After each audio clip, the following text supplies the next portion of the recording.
नमस्कार मित्रांनो, ride with रुपेशच्या नवीन आणि आगळ्या वेगळ्या व्हिडिओमध्ये तुम्हा सर्वांचं खूप खूप स्वागत आहे. आतापर्यंत चॅनलला सबस्क्राईब केलं नसाल तर कृपया सबस्क्राईब करा आणि हो बेल आयकॉन दाबायला विसरू नका. तर नमस्कार मित्रांनो, आज आता आपण चाललोय पुण्याला फिरायसाठी चाललोय.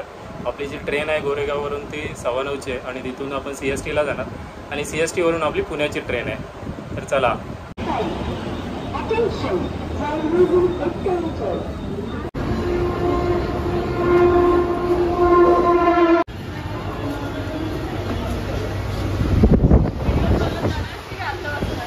आपल्याला लेट झालेला आज, पण हे सगळे अगोदर आले.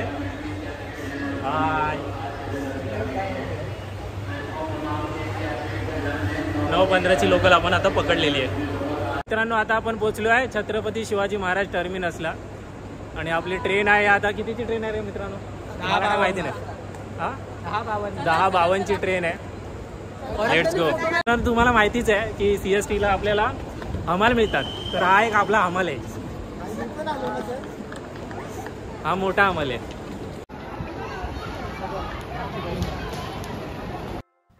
मित्रांनो, पुणे म्हटलं की विद्येचं माहेरघर, संस्कृती, परंपरा, पेढी, पेशवाई आणि बरंच काही.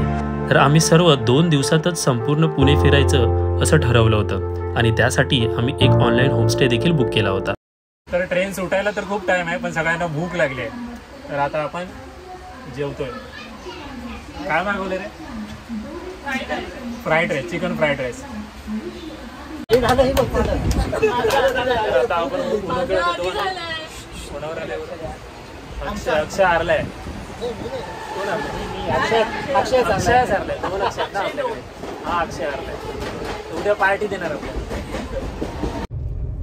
मित्रांनो, तुम्ही जर पुण्याला येत असाल आणि जर पुणे स्टेशनच्या बाहेरून तुम्हाला ऑटो किंवा ओला उबेर करायचे असेल तर ओला प्रिफर करा, कारण ते जे ऑटोवाले आहेत ते तुमच्याकडे 400 ते 450 रुपये डिमांड करतील आणि जे ओला उबेर आहेत ते तुम्हाला ऑलमोस्ट 230 आणि 200च्या आसपासच तुम्हाला फेअर चार्ज करतील. ओके, तर आमचं जे लोकेशन आहे ते वडगाव बुद्रुक. तर वडगावसाठी आपल्याला लागत आहेत 230 अराउंड ओलाचे लागत आहेत आणि ऑटोवाले सांगत होते आम्हाला 450 रुपये.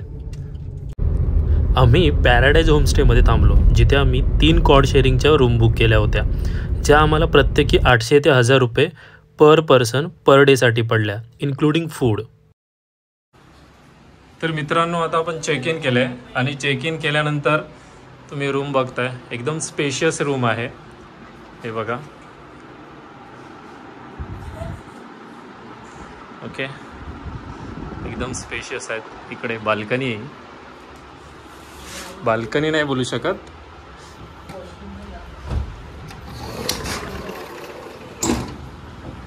आता रात्र आहे तर नाही जाऊ शकत. एक कबर्ड आहे. ओके, इथे TV युनिट लावला नाही आहे, त्यांनी रिनोव्हेशन केलं आहे ॲक्च्युली. आणि हा आहे वॉशरूम पण एकदम क्लीन आणि नीट आहे. हां, तर मित्रांनो, सकाळचे 7:30 वाजलेत आणि आता आपण करतोय नाश्ता.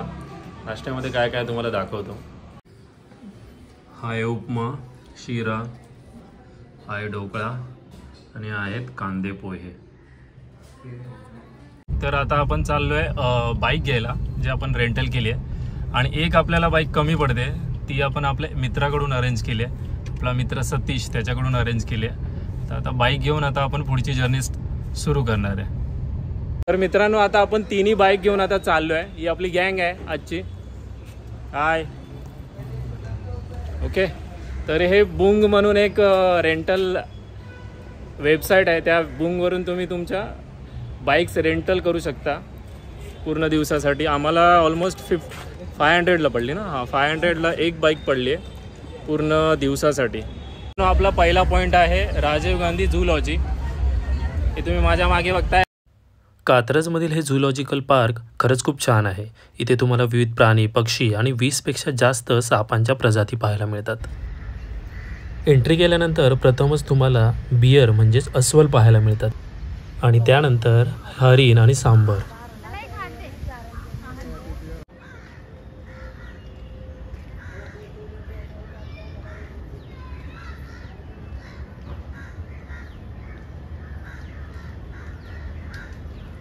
मित्रांनो, पुढे काही अंतरावर गेल्यानंतर आपल्याला गव्हा प्राणी देखील पाहायला मिळतो.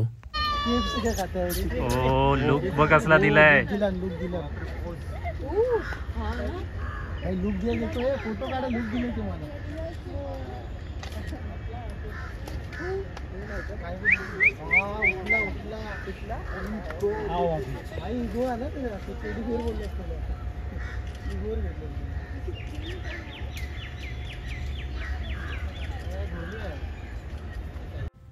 तर मंडळी, एका मोठ्या अशा केजमध्ये आम्हाला हा जंगली टायगर पाहायला मिळाला आणि तो इकडे तिकडे फिरून सर्व पर्यटकांचे मनोरंजन देखील करत होता. मी एवढ्या जवळून वाघाला पहिल्यांदाच पाहिलं असेल. खरंच खूप भारी वाटत होतं.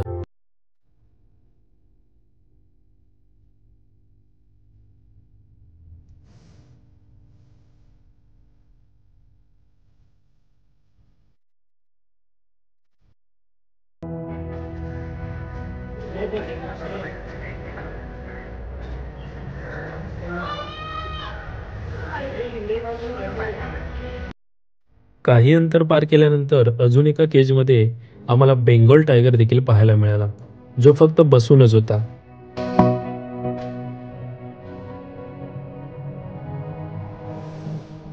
मित्रांनो, इथे तुम्हाला जवळजवळ सर्व प्रकारचे प्राणी पाहायला मिळतात.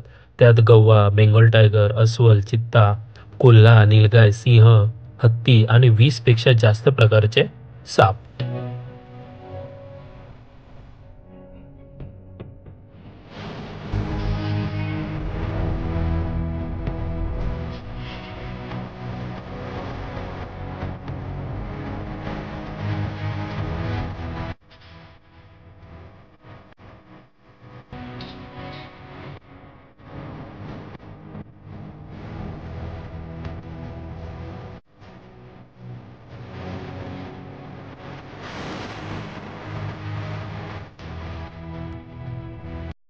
मित्रांनो, साप आणि प्राण्यांव्यतिरिक्त तुम्हाला इथे विविध पक्षी देखील पाहायला मिळतात. तुम्ही जर पुण्याचा प्लॅन करत असाल तर राजीव गांधी झूलॉजिकल पार्कला एकदा तरी नक्की भेट द्या.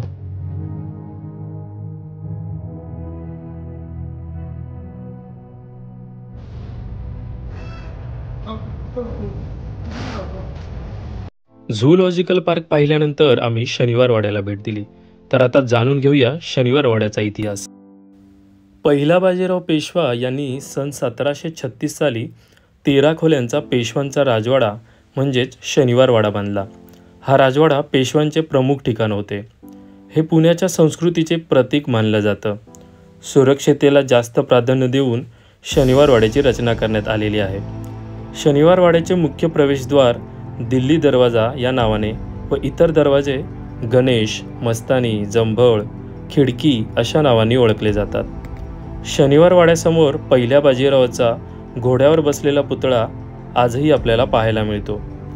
शनिवारवाड्यात गणेश महल, रंगमहल, आरसा महल, हस्तिदंत महल, दिवाणखाना आणि कारंजे अशी अनेक ठिकाणे आपल्याला पाहायला मिळतात. पेशव्यांचा इतिहास सांगणारा लाईट व म्युझिक शो शनिवारवाड्यावर दररोज आयोजित केला जातो. पेशव्यांची सत्ता असलेला हा राजवाडा सन 1928 मध्ये भीषण आगीमुळे नष्ट झाला. आता फक्त राजवाड्याच्या मजबूत तटबंदी असणाऱ्या भिंती व सुरक्षिततेसाठी अणकुचीदार टोक असणाऱ्या भक्कम दरवाजा शिल्लक राहिला आहे.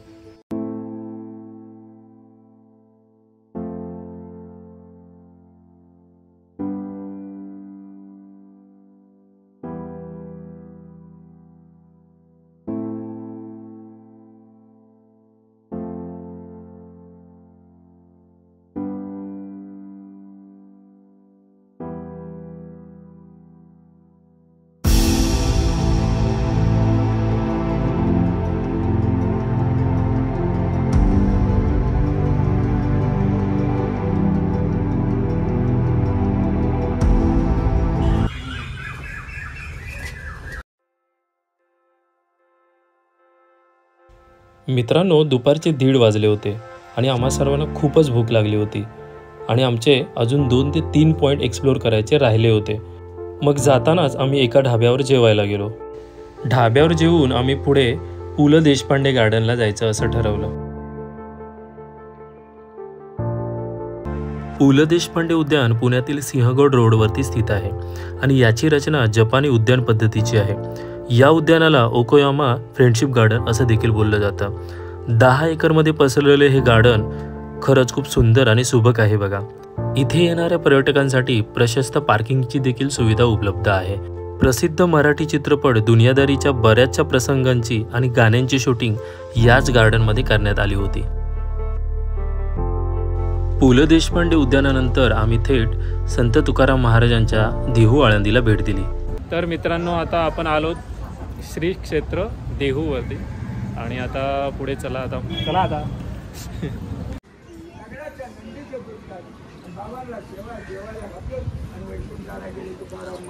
ही त्यांच्या घराण्यातला पुजारी आधी 10वी पिढी तुकाराम महाराजाला पांडुरंगाला नैवेद्य करून रोज सकाळी महापूजा केली जाते. काय कुणाची इच्छा असली देवाच्या नैवेद्याकरता दक्षिणा दिली तर घेतली जाते. बोला पुंडली गवरदे हरिक्रोध श्री ज्ञानदेव तुकाराम महाराज की जय.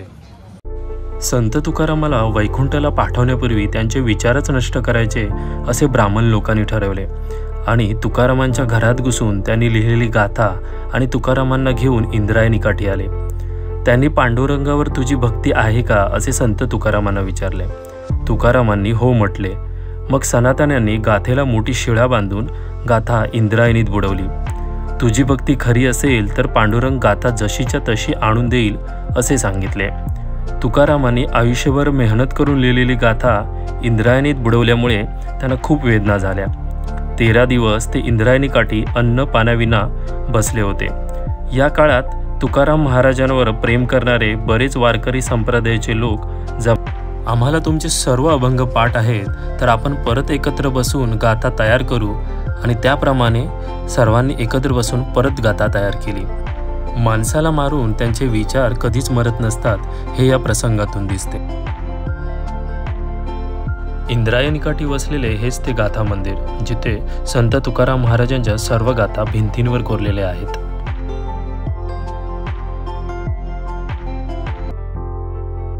मित्रांनो, दिवसाअखेरी आम्ही श्रीमंत दगडूशेठ हलवाई गणपतीचं दर्शन घेतलं आणि परत होमस्टेला गेलो.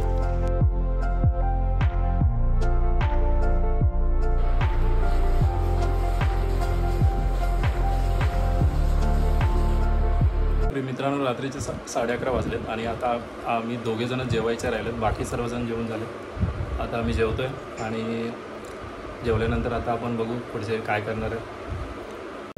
होमस्टेचं जेवण खरंच खूप चवदार आणि स्वादिष्ट होतं. मित्रांनो, तुम्हाला हा व्हिडिओ कसा वाटला कमेंट बॉक्समध्ये कमेंट करून नक्की सांगा. आणि हो, आम्हाला इंस्टाग्रामला फॉलो करायला विसरू नका. मित्रांनो, पुणे सिरीजचा हा पहिला पार्ट. भेटूया आता दुसऱ्या पार्टमध्ये. आणि हो, व्हिडिओला लाईक करा, शेअर करा आणि चॅनलला सबस्क्राईब करायला विसरू नका. भेटूया पुढच्या भागात. तोपर्यंत नमस्कार.